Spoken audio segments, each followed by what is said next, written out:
Buenos días, tribu. Les habla Juan Antonio Lozada, abogado de inmigración en los Estados Unidos. Hoy voy a estar dándoles una pequeña presentación acerca de la jurisdicción de las Cortes Federales en los Estados Unidos y el poder de las injunciones o medidas cautelares que tienen efecto a nivel nacional, y también cuál es el poder que puede tener un juez federal en Maryland o en cualquier estado para poder ordenar que algo se siga, que una orden de ese tribunal se siga a nivel nacional. También cómo funciona todo el tema de las cortes de circuito, las de segunda instancia federal, y por qué en algunas instancias el noveno circuito o el 11º circuito puede emitir órdenes que tienen efecto a nivel nacional.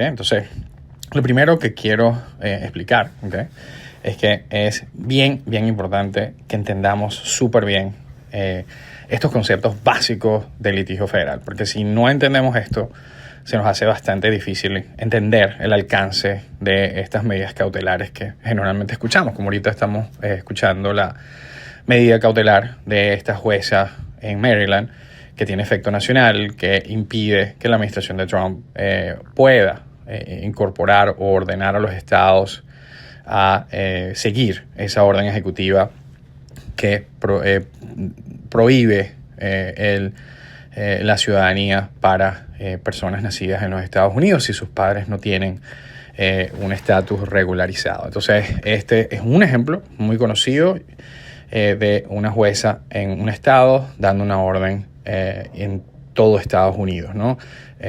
Recordemos que un juez en Washington, antes de esta jueza en Maryland, había también pausado la implementación de esta orden ejecutiva, pero esta orden que dio este juez en el estado de Washington tuvo efecto solamente por 2 semanas.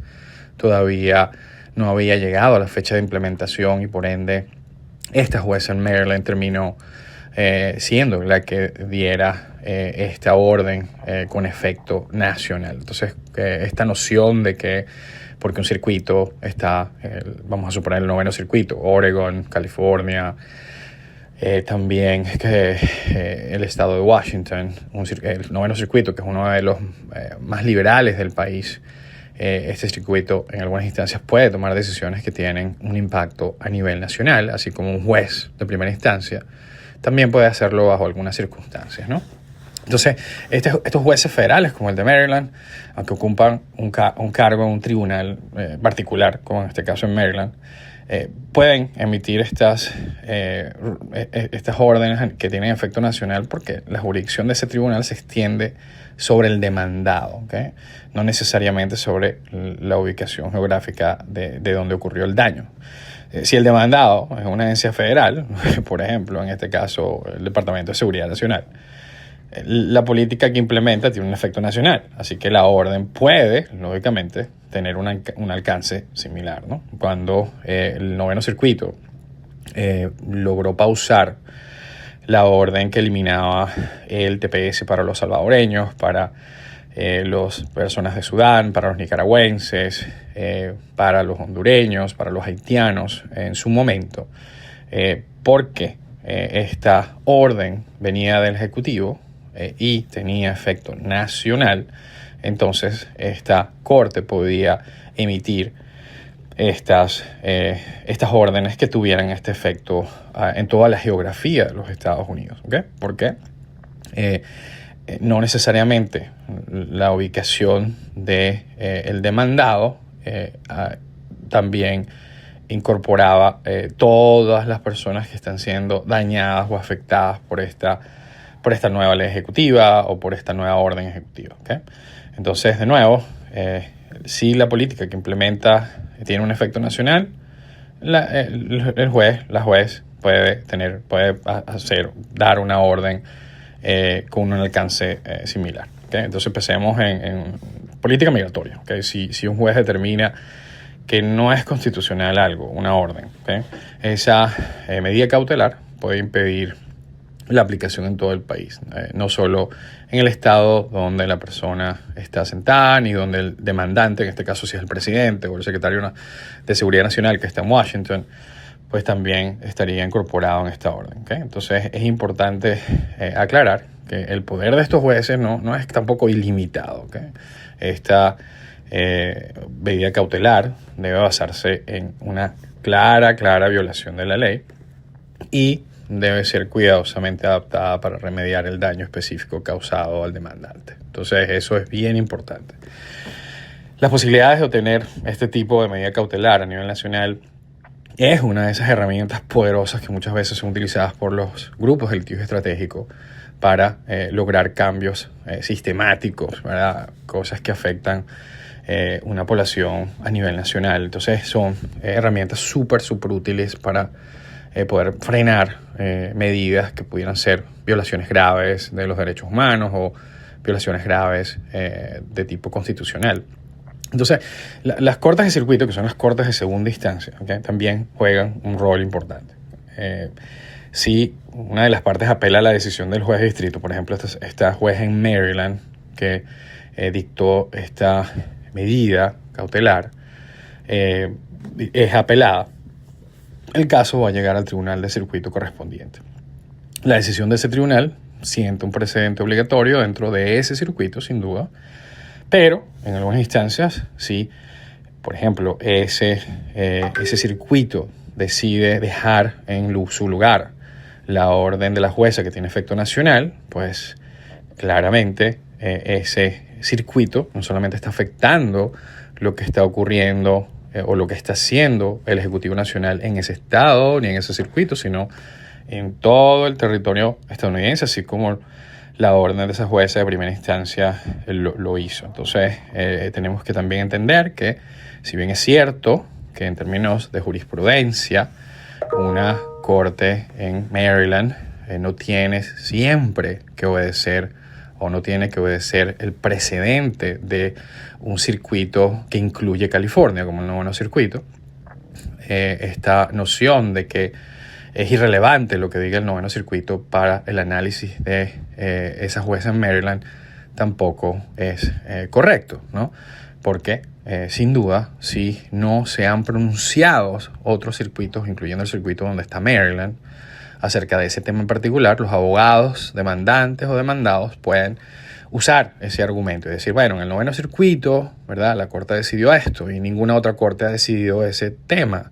Entonces, esto pudiera convencer a ese circuito en algunas instancias a decir, oye, tienes razón, si el noveno circuito lo hizo de esa manera, yo también voy a seguir esa guía. No es que esto ocurra todo el tiempo. En algunas instancias vas a tener un circuito diciendo, bueno, yo difiero del análisis del noveno circuito. Pero sí, el análisis del noveno circuito en este caso está bastante bien detallado. Existe una buena posibilidad de que otros circuitos lo sigan. Entonces, es bastante importante que no perdamos esto de vista, ¿okay? Ciertas leyes o políticas pueden ser desafiadas directamente en un tribunal de circuito, ¿no?, sin necesidad de pasar primero por el tribunal de distrito, que es la primera instancia. En estos casos, la decisión del circuito puede tener un impacto significativo a nivel nacional, especialmente si se trata de una interpretación novedosa de la ley, ¿okay?, de la ley federal, que generalmente es la que se está interpretando. Entonces, ¿cuál es la diferencia entre decisiones que crean un precedente y decisiones que no crean un precedente?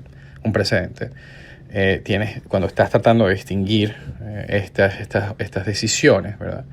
Tienes que entender que las decisiones que crean precedentes son aquellas que establecen jurisprudencia obligatoria dentro de un circuito, ¿bien? Los tribunales de primera instancia, en ese caso, en ese circuito en particular, estarían obligados a seguir estas decisiones en casos similares, ¿bien? Entonces, por otro lado, si estamos hablando de las decisiones no precedentes, estas decisiones son aquellas que no establecen jurisprudencia obligatoria, que pueden ser persuasivas pero no vinculantes, y que generalmente son decisiones de tribunales de distrito o decisiones de tribunales de circuito que no están destinadas a ser publicadas. Entonces, lo creas o no, a veces una corte de circuito o de primera instancia toma una decisión pero no escribe o no publica la opinión con el análisis jurídico. Eso pasa con cierta frecuencia y en ese caso, a pesar de que hay una decisión que puede ser persuasiva, no es una decisión que crea precedente. ¿Okay?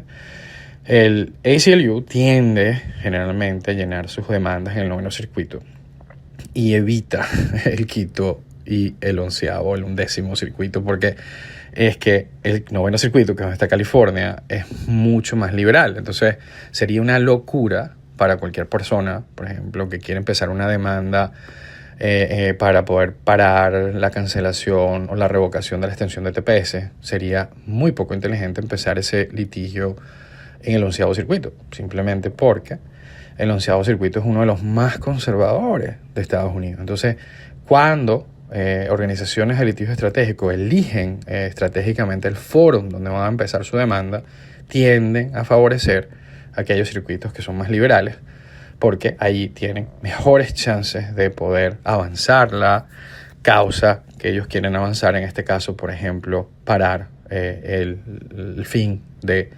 la extensión del TPS, por ejemplo, para los venezolanos. Entonces, esto es crucial porque si no entendemos eso y no entendemos que no es en el 11º circuito donde está Florida, casualmente, o en el 5º circuito donde está Texas, ¿okay?, donde deberíamos empezar ese tipo de demanda, porque no sería poco inteligente. Ahí es donde generalmente demandan los fiscales generales republicanos que quieren parar. Por ejemplo, cuando vimos los estados republicanos tratando de evitar que Biden siguiera con el parol humanitario, donde llenaron la demanda. Llenaron la demanda en Victoria, Texas, en un juez que nombró Trump y que estaba en el 5º circuito. ¿Por qué? Bueno, porque el 5º circuito generalmente va a ser más amigable a causas conservadoras.